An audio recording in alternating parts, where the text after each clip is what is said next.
editor of the Student Radio podcast. And this is Shazan Adeen, the co-founder, and we thank you for joining us today. This podcast will help you connect with striving and aspiring individuals and help you become one as well. Enjoy the episode. Today we have someone who made it from Lahore Grammar School, Pakistan to Harvard, Asmer Safi. Thank you, Asmer, for being with us. So how are you? How are things at your end? I'm good, alhamdulillah. Thanks for having me. Things are as good as they can be in this era, but I've been doing as well as I can, working. So yeah. Okay, good. So if you don't know, Asmer is a sophomore, right? Definitely. Yeah, he is a student of government and economics. Oh, so Asmer, are you doing like a double major? So essentially, when you're a sophomore at the college, you have to declare your major, into the fall semester. So I haven't declared my major as of yet. But I'm leaning towards a joint double major between government and economics with a minor in South Asian studies, if time allows, and if I don't mess up my routine going forward. But yeah, so it's definitely going to be government and economics, hopefully. Oh, nice. That's great. Okay, so we have also heard that you are an intern at Center of Economic Research in Pakistan. Mm-hmm. So how do you manage both of them? Well, I'm doing the internship in my summer, so right now I'm, not as busy as I would have been during, school time. Okay, I was thinking both. Okay. So how did you get to be a part of CERP? So I've been, getting in touch with people that have been working there for a long time. And I've always wanted to go into international development and, research related to policy work and evidence-based policy design within Pakistan particularly.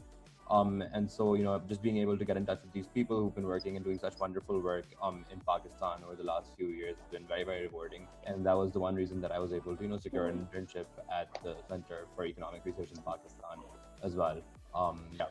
Okay. What made you think that it will create a difference in your life, bring more opportunities? I think it definitely has to do with, a lot of my interests. And I think just in terms of being able to sort of figure out a trajectory for myself in the future as well, I think, having an internship such as this one at a think tank, a prestigious one at that, doing such incredible work is going to help me out in the future as well. But also at the same time, I feel like the kind of work that SERP is doing right now. So for example, I'm working on a couple of projects in the education sector, for example, or in the tax collection sector of Pakistan. So all of these things have very, very real consequences on how this country is managed, how this country is run. And I just feel like, being part of that allows you insight into how these decisions are made, but also at the same time, it educates you on how you can, be a better policy decision maker in the future.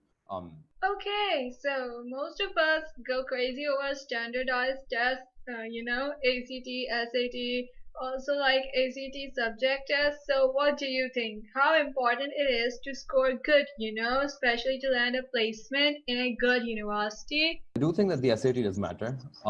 It does matter significantly in terms of being a benchmark, but it isn't everything. So even if you say, end up getting a 1500 plus test score, it doesn't really necessarily guarantee you an admission anywhere. For example, it was on a borderline 1500. So I got a 1510 in my SAT scores. And that too after 3 different tries. So what I'm trying to say here is that it's not, the end all be all of college applications. There's a lot more that goes into your college application that matters significantly in terms of what you end up getting.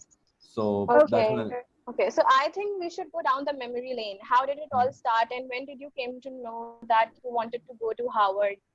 Right. In terms of Harvard, I think, it has been my dream school for a very long time. It had been something that my parents also wanted for me. And I'm glad that those sort of... Oh, that's lovely. That's good. That's so good. Yeah, I'm just glad that those two interests and those two dreams, coincided in the form of, being something that, gelled in well together. But because had they wanted me to go somewhere else, it would have been, slightly problematic for me. But, I just, it was something that I always wanted. I knew it was a great place to study political science and government at, particularly because of its track record in creating people that have led the field in so many ways in the past. And just in terms of that particular reason, I really, really wanted to go to Harvard, experience Cambridge, the area where it's located, and just find myself in a place that welcomed me into that community. Yeah. So yeah.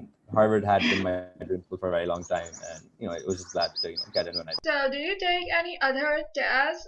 Also, what about your subject SAT? No, so I only took the SAT one, and then I took the subject tests in biology and literature. Oh, so are you actually interested in biology?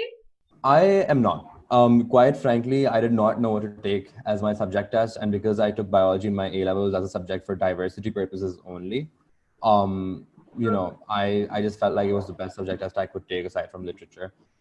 So and also like people recommended that I took U.S. history or world history or something along those lines, but because the subject matter is very very extensive, I felt it would be important to maybe just go ahead with biology as a subject test. So yeah. Okay. So how sure are you on a scale of 1 to 10 that you'll make it to Harvard? Oh, I was not sure at all. I actually so I applied early action to Harvard in my A levels, and I got deferred Okay. actually. So I considered that a rejection for myself, honestly. But thankfully I was able to convert it into acceptance from my regular application. So yeah. Okay. So I was there that were you dreading on the day of decision? Like, what were your feelings? Did the thought cross your mind that I won't be able to make it? Oh, for sure, definitely. It was. I was on the prayer mat for like 3 or 4 hours consecutively, praying for my istikhara, trying to um, sort of pray against all of my sins that I might have committed. But yeah, it was just it was very overwhelming that particular day. It was very anxiety, but just glad I came out of it alive. What were your backup plans? Did you look out for any universities in either Pakistan or Europe? Yeah, so I applied to a couple of universities in the US actually. But my primary issue was getting financial aid because I couldn't have afforded to go to the United States without, a good financial aid / scholarship package. And I wasn't getting the best, financial aid packages from a lot of. So, I mean, I really needed a financial aid package to be able to go to the United States. And because I wasn't getting that, I was also looking into Pakistani universities. So I got into LUMS as well for their law degree. And that was probably going to be my backup had things not work out with my financial aid / scholarships for any of the universities that I was applying. So you actually got full scholarship. Yes, I did. In the end, I did. Is brilliant. Can you actually tell us more about the financial aid and scholarship? How did you manage to get accepted into that program? So, with regards to Harvard and a couple of top tier colleges in the US, they're essentially not going to give you scholarships based on merit, but rather on need. So, for example, if they take you in, so they're essentially considered need blind colleges, which is basically that they don't consider your financial need when determining whether or not they want to take you into that particular college. So, if they take you in, if they accept you in that college, they basically cover all of your financial need. So, because they took me in, I demonstrated that I needed, like the entire financial aid package. I needed full scholarship. So they ended up giving that to me because, that's how, their policy is regarding financial aid. And that's the reason why 47% of Harvard students are all on financial aid. And they give very, very generous amounts of financial aid and scholarships. Oh, I actually didn't know that. I thought it was difficult, competitive. No, Okay. as long as they take you, getting financial aid isn't that big of an issue in these top tier schools. Okay.